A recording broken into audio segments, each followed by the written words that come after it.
Είπατε τίποτα? Όχι, λέω. Δύσκολη δουλειά διάλεξα. Γδυθείτε. Μια κουβέντα είναι αυτή. Πώς γδύνονται. Κύριε Θάνο, δεν γδύνεστε κι εσείς λιγάκι για να πάρω θάρρος? Τώρα έχετε διάθεση για αστεία? Καθόλου, αλλά... έτσι γδύνονται μπροστά σε έναν άντρα. Αυτό να το σκεφτόσαστε πριν βάλετε τον πατέρα σας να μου το ζητήσει.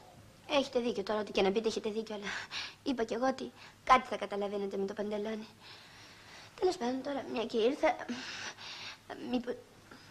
Συγγνώμη, μήπως έχετε κανένα παραβάν? Ορίστε, γυρίζω, δεν σας κοιτάω. Ναι, ναι, έτσι, μπράβο, ναι. Και αυτά τα γάλματα τα κοιτάνε. Και μην γυρίσετε με, δεν σας πω έτσι. Όχι, άντε, κάντε γρήγορα. Μάλιστα.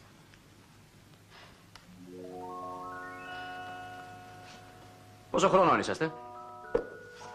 19.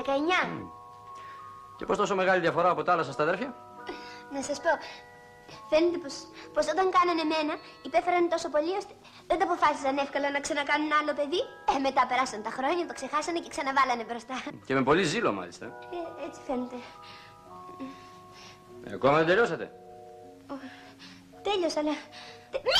Μην κοιτάτε, μην γυρίσετε. Μια στιγμή θα σας πω εγώ να γυρίσετε, έτσι. Γυρίστε. Τι κρυφτήκατε από εκεί πίσω, βγείτε από εκεί πέρα.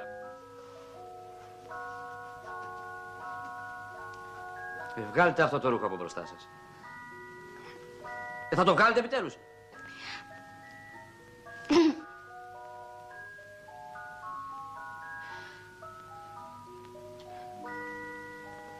Λυθείτε. Μάλιστα. Γυρίστε από εκεί. Καλά, καλά, γυρίζω. Λυθείτε.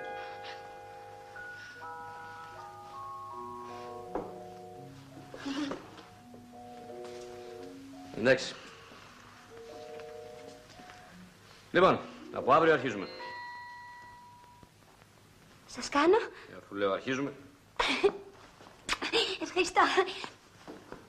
Με συγχωρείτε, το φιλί ήταν από τη χαρά μου. Αύριο πρωί θα είμαι εδώ. Χαίρετε.